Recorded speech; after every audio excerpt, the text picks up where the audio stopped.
À 23 heures, une opération devait décapiter l'État en une seule nuit. Une date, une méthode, une liste de cibles. L'assassinat annoncé du chef et la neutralisation d'une capacité de défense dessinent une mécanique froide, planifiée. Si cette séquence avait réussi, le pays se serait réveillé sans tête et sans protection. Elle montre comment une tentative de déstabilisation s'inscrit dans une chaîne d'enjeux politiques, militaires et institutionnels avec des conséquences immédiates et différées. L'enjeu central n'est pas seulement la protection d'un dirigeant, mais la résilience d'un système face à des chocs coordonnés. À ce stade, il s'agit d'identifier les lignes de fracture, loyautés internes, vulnérabilités opérationnelles et effets de signal envoyés à l'extérieur. Le nom d'Ibrahim Traoré apparaît comme un point de convergence, car la cible désignée révèle la nature du rapport de force plus que les discours publics. Le 3 janvier 2026, à 23 heures, une action coordonnée devait être déclenchée selon une déclaration officielle. Un transfert financier d'environ 70 millions de francs CFA est présenté comme un élément tracé, reliant des acteurs internes à des appuis extérieurs présumés, un calendrier précis et une logistique financée. Il déplace le récit d'une rumeur vers une alerte institutionnelle, tout en posant la question du degré de préparation. La cible annoncée, Ibrahim Traoré, n'est pas isolée. La liste évoquée inclut d'autres responsables civils et militaires, ce qui suggère une tentative de décapitation simultanée de la chaîne de commandement. Dans ce cadre, l'assassinat n'aurait été que la première phase. Le contexte élargi aide à comprendre la gravité attribuée à cette séquence. Les autorités décrivent un second moment, la neutralisation d'une capacité de surveillance aérienne, présentée comme un levier de défense. Cette articulation, élimination des dirigeants puis affaiblissement des moyens, correspond à une logique d'ouverture de brèche plutôt qu'à un simple coup de force interne. Elle explique pourquoi l'événement est qualifié de tentative de déstabilisation majeure. À ce stade, il faut distinguer les faits rapportés des interprétations. Les faits sont ceux d'une annonce officielle, d'un calendrier, d'un montant financier et d'arrestations en cours. Les interprétations portent sur l'ampleur des soutiens extérieurs et sur la finalité ultime de l'opération. Le nom d'Ibrahim Traoré revient comme point central, non pour personnaliser le récit, mais parce que sa position concentre les tensions politiques et symboliques. Cela montre qu'il ne s'agit pas d'un épisode isolé, mais d'un test de solidité institutionnelle. La suite consiste à examiner comment cette alerte s'insère dans une évolution plus longue et quels effets immédiats elle a produit. Pour mesurer l'impact concret, il faut quitter un instant le niveau institutionnel et suivre un point de vue de terrain. Dans les heures qui ont suivi l'alerte officielle, des unités de sécurité ont été redéployées, des périmètres renforcés et des routines modifiées. Pour les agents concernés, la priorité n'était pas la communication, mais la continuité. Maintenir les postes clés opérationnels sans provoquer de panique visible. Un officier décrit une nuit fragmentée, rythmée par des vérifications et des ordres courts. Les informations arrivaient par blocs, parfois incomplètes, obligeant à décider avec des marges réduites. Ce type de séquence a un effet immédiat sur les individus. Fatigue accrue, vigilance maximale et suspension des procédures non essentielles. À l'échelle collective, cela se traduit par une concentration des ressources sur quelques sites jugés critiques. Du côté civil, l'impact précoce est plus diffus. Des rumeurs circulent avant les confirmations, amplifiées par les réseaux sociaux. Les autorités cherchent alors un équilibre délicat, rassurer sans dévoiler des éléments sensibles, corriger sans alimenter l'anxiété. Cette phase est souvent sous-estimée alors qu'elle conditionne la confiance à court terme. Ce personnage guide, qu'il soit agent de sécurité ou fonctionnaire local, sert à comprendre. L'effet immédiat devient alors tangible. L'événement ne se limite pas à une cible ou à un plan avorté. Il affecte des chaînes de travail, des réflexes institutionnels et la perception de stabilité. En quelques heures, la question centrale devient pragmatique. L'enjeu devient alors très concret. L'État doit absorber le choc sans se figer ni se fragmenter. Avant la bascule, la séquence paraît presque administrative. Des signes discrets sont relevés, des incohérences notées, Des échanges surveillés, rien qui, pris isolément, ne suffirait à déclencher une alerte maximale. Pourtant, mis bout à bout, ces éléments dessinent une évolution. Les autorités évoquent des contacts inhabituels, des déplacements non justifiés et des flux financiers suspects. Dans ce contexte, la protection rapprochée est ajustée, les canaux de renseignement resserrés et certains dossiers ressortent des archives récentes. La bascule intervient lorsque ces indices convergent vers un calendrier précis. Le 3 janvier 2026 à 23h devient un point de fixation. À partir de là, le rythme change, les décisions se prennent en heures, parfois en minutes. Les unités concernées reçoivent des ordres clairs, sécuriser les personnes clés, verrouiller des sites stratégiques et prévenir toute action simultanée. L'hypothèse décrite inclut l'élimination du chef de l'État, Ibrahim Traoré, et d'autres responsables, suivie d'une tentative de neutralisation d'une capacité militaire jugée sensible. Cette articulation marque un tournant car elle dépasse l'idée d'un acte isolé. Au moment critique, l'objectif n'est plus d'anticiper, mais d'empêcher. Des arrestations sont engagées, des suspects identifiés et des circuits de communication coupés. La logique est défensive, empêcher l'enchaînement prévu, même au prix de perturbations temporaires. Cette phase est souvent invisible pour le public, mais elle conditionne l'issue. Le plan ne se réalise pas, non par hasard, mais parce que la chaîne d'exécution est interrompue avant son déclenchement. Après la bascule vient le temps de l'exposition contrôlée. Une déclaration officielle présente les faits essentiels, sans entrer dans tous les détails opérationnels. L'accent est mis sur la gravité de la menace et sur la continuité de l'État. Le nom d'Ibrahim Traoré est cité comme cible centrale, mais le message insiste sur la protection des institutions plutôt que sur la personnalisation. Cette communication cherche à produire deux effets. Dissuader toute tentative résiduelle et rassurer sur la capacité de réaction. Dans l'après-coup, les conséquences immédiates s'enchaînent, les enquêtes s'élargissent, les réseaux sont examinés et la vigilance est prolongée. Les routines ne reviennent pas instantanément à la normale, ce décalage est révélateur, même un plan avorté laisse des traces durables dans les procédures et les esprits. Le fil des événements, de l'avant à l'après, montre une chose essentielle. La tentative de déstabilisation n'est pas un moment figé, mais une séquence dynamique où chaque décision, chaque retard ou chaque coupure modifie l'issue finale. Avant l'alerte, le niveau de menace évalué relevait d'une surveillance renforcée. Après, il bascule vers un dispositif d'entrave immédiate. Cette transition, décrite par les autorités, s'appuie sur quelques signes précis plutôt que sur une accumulation de chiffres. Un élément temporel revient, le 3 janvier 2026 à 23h est présenté comme l'heure zéro. Un horaire précis réduit l'ambiguïté et indique une préparation avancée. Un élément financier apparaît, environ 70 millions de francs CFA auraient été tracés dans les circuits de financement. Un montant identifié suggère des transferts organisés et vérifiables. Ces deux données combinées constituent le base factuelle du récit officiel. Elles permettent de passer d'une intuition à une intervention, car un calendrier serré et des flux financiers matérialisés changent la nature de la réponse. Un autre élément sert à situer l'enjeu. La durée est évoquée pour contextualiser la période récente. 3 années d'exercice du pouvoir sont évoquées pour contextualiser la période récente. Une durée courte accentue la volatilité et la sensibilité institutionnelle. Ce chiffre n'est pas une preuve en soi, mais il éclaire le cadre dans lequel l'alerte survient. Dans un laps de temps limité, les routines se stabilisent moins et les chocs ont un effet proportionnellement plus élevé. Ces signes n'épuisent pas la preuve, mais ils structurent l'évaluation. Le calendrier fixe une fenêtre d'action, le montant financier matérialise une capacité opérationnelle. La durée rappelle le contexte politique. Ensemble, ils expliquent pourquoi la réaction a été rapide et concentrée. Le nom d'Ibrahim Traoré apparaît ici comme variable centrale, non par symbolisme, mais parce que la protection d'une cible identifiée conditionne l'ensemble du dispositif. Il faut aussi regarder ce que ces chiffres ne disent pas. Ils ne quantifient ni l'étendue exacte des complicités, ni la profondeur des soutiens extérieurs allégués. Ils ne mesurent pas non plus l'effet dissuasif produit par la révélation publique. En revanche, ils servent de seuil de décision.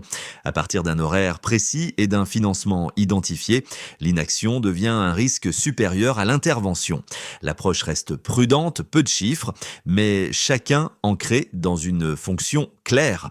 Cette parcimonie évite l'inflation statistique et renforce la crédibilité du message. Elle permet aussi de maintenir un équilibre entre transparence et protection des enquêtes en cours.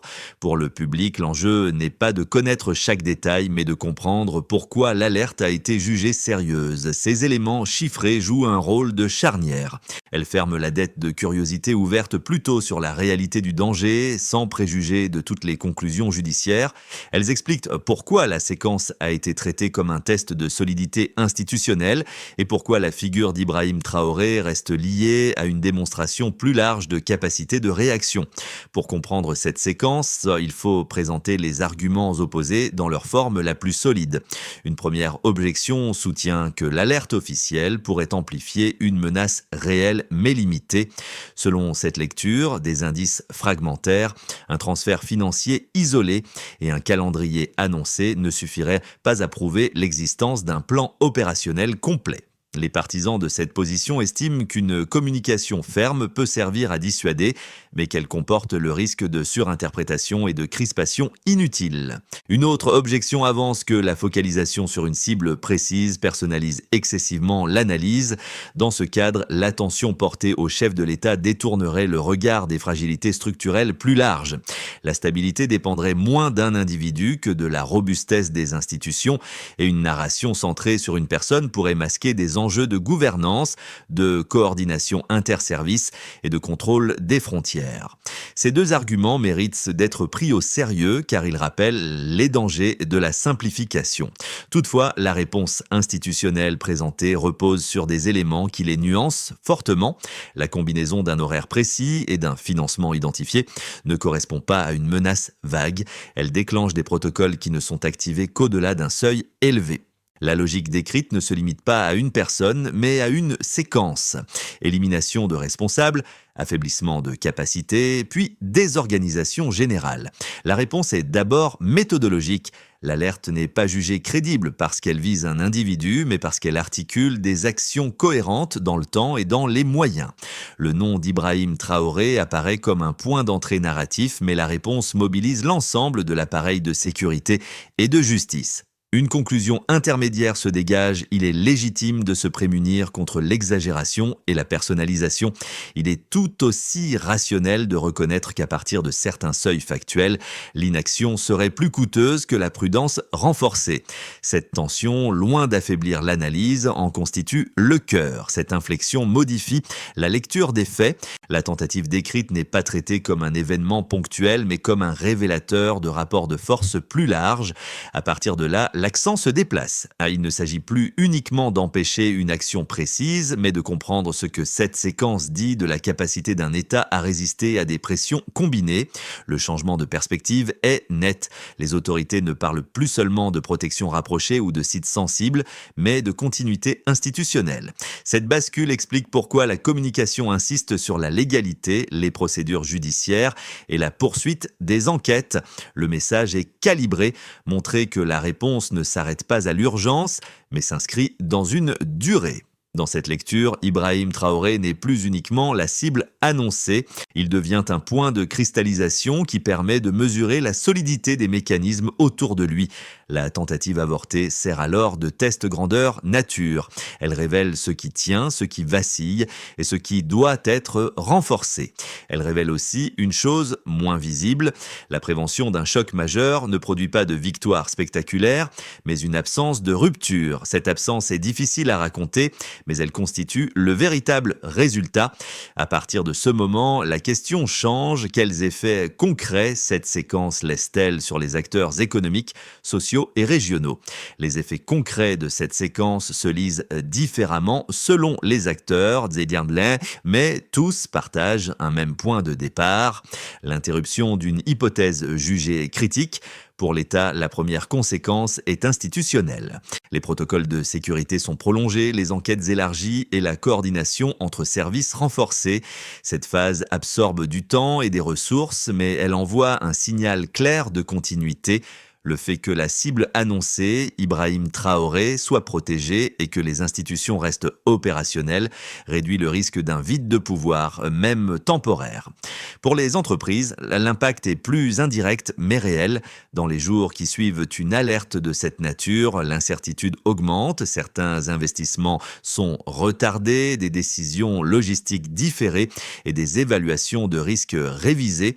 L'enjeu principal n'est pas l'événement lui-même, mais la perception de stabilité.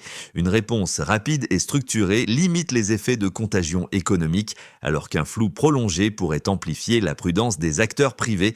Du côté des citoyens, les conséquences sont d'abord informationnelles et psychologiques. Avant les confirmations officielles, les rumeurs circulent, parfois plus vite que les faits. La communication institutionnelle vise donc à réduire l'écart entre perception et réalité. Lorsque le message est cohérent et mesuré, il atténue l'anxiété collective. À l'inverse, des messages contradictoires peuvent fragiliser la confiance.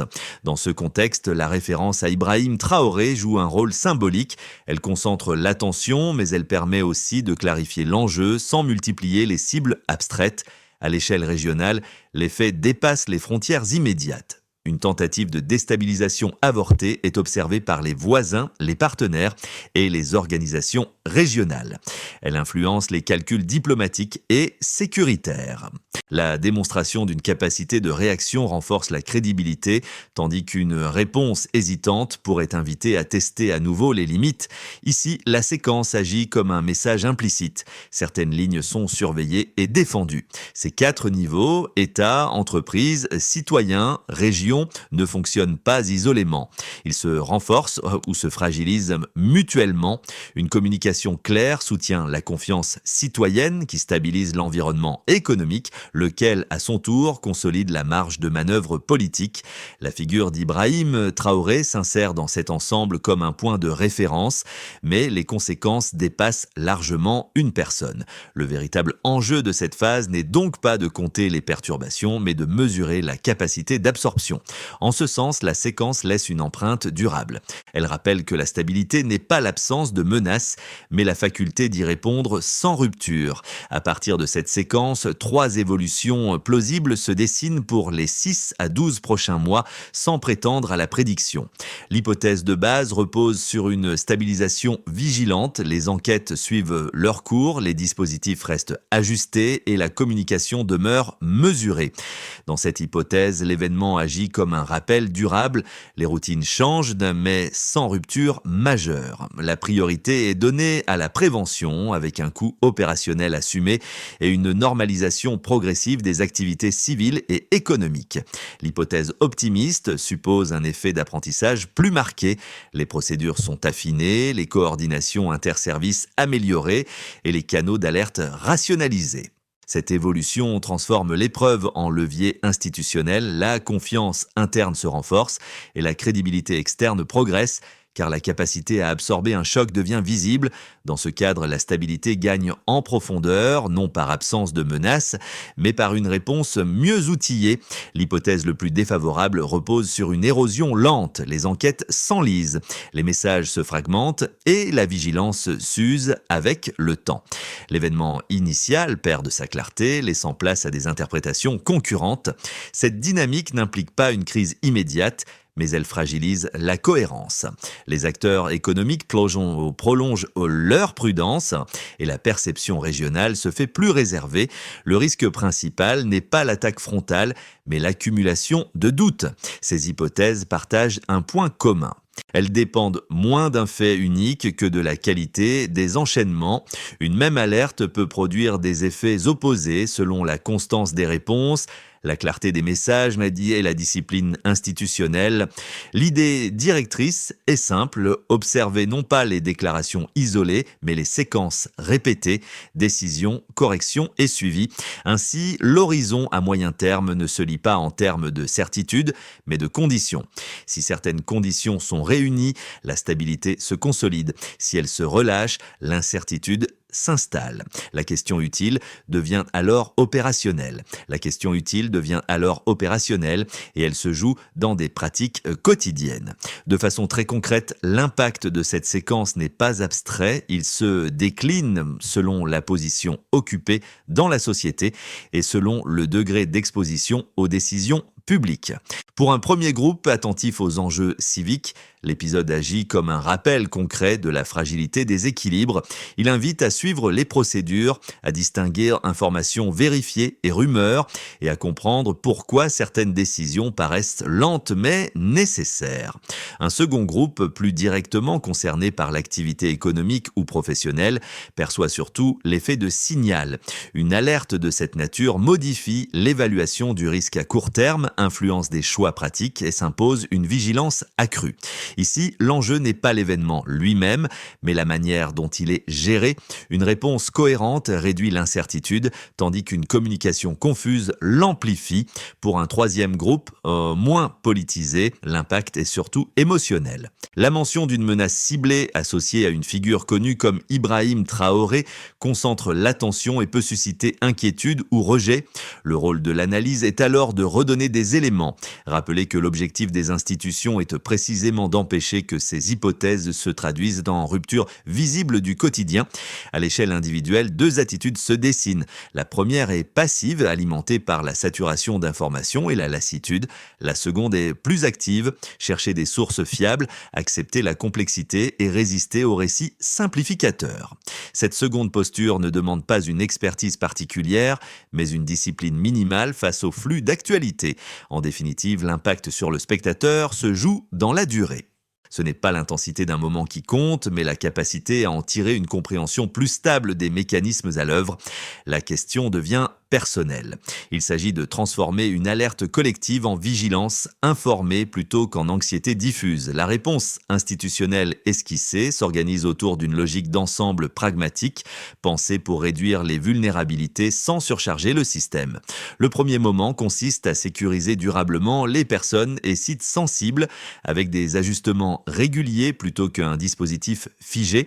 Cette phase est conduite par les forces de sécurité avec des réévaluations périodiques fondées sur les informations disponibles. Le deuxième moment porte sur l'enquête judiciaire et financière. Identifier les circuits, vérifier les flux et établir les responsabilités relève des autorités compétentes dans un calendrier contraint par les procédures légales. L'objectif n'est pas la rapidité médiatique, mais la solidité des dossiers. Cette rigueur conditionne la crédibilité des suites et la dissuasion à moyen terme. Le troisième moment vise la coordination interservices. Elle implique un partage d'informations plus fluide, des protocoles communs et des exercices de mise à l'épreuve. Ici, la mesure de succès n'est pas visible au public, mais se lit dans la réduction des délais de réaction et des zones grises. Le quatrième moment concerne la communication publique. Elle doit rester factuelle, régulière et proportionnée afin de limiter les rumeurs sans compromettre les enquêtes. Dans ce cadre, la référence à Ibrahim Traoré sert de point de clarté, mais le message insiste sur la continuité de l'État plutôt que sur la personnalisation. Un cinquième moment, transversal, touche l'évaluation continue. Chaque mesure est revue à l'aune de son efficacité réelle. Qui fait quoi, à quel moment et comment mesurer l'impact? Cette logique de suivi transforme une alerte en processus d'apprentissage. Cette logique d'ensemble ne promet pas l'absence de risque. Elle propose un cadre pour les contenir en combinant sécurité, droit et transparence relative. La question décisive n'est donc pas de savoir si la menace disparaît, mais si la capacité de réponse progresse de manière vérifiable. Le retour à l'image du terrain éclaire la portée humaine de cette séquence. Les agents mobilisés cette nuit-là reprennent progressivement leur routine, mais avec une mémoire accrue, des signes discrets et des décisions prises sous pression. Ce rappel n'est pas héroïque, il est sobre. Il renvoie à une vigilance quotidienne, souvent invisible, qui évite que des hypothèses extrêmes deviennent réelles. Dans ce cadre, la figure d'Ibrahim Traoré revient comme un fil conducteur, non pour dramatiser, mais pour rappeler ce qui était en jeu. Sa protection symbolise la protection d'un ordre institutionnel plus large, celui qui permet à la vie collective de continuer sans rupture. Le fait que rien ne se soit produit est précisément le résultat recherché, même s'il est difficile à célébrer. Le motif initial, une date, une heure, une intention, se referme ici. Ce qui demeure, ce n'est pas la peur, mais la conscience du coup évité. Chaque séquence avortée laisse une trace. Elle renforce certains réflexes, corrige des failles et impose une humilité durable face à la complexité. Une idée demeure, elle ne se proclame pas après. C'est cette leçon discrète mais persistante que cette histoire laisse au spectateur bien au-delà d'un nom ou d'un événement précis. Cette séquence se referme sans injonction spectaculaire, elle invite plutôt à un pas de côté. Les événements décrits ne demandent pas une prise de position immédiate, mais une réflexion sur la manière dont les sociétés réagissent face aux menaces invisibles. À travers ce cas, le spectateur est confronté à une question plus large que l'actualité du moment. Dans l'espace public, les débats se structurent souvent autour de figures, de slogans ou d'émotions rapides.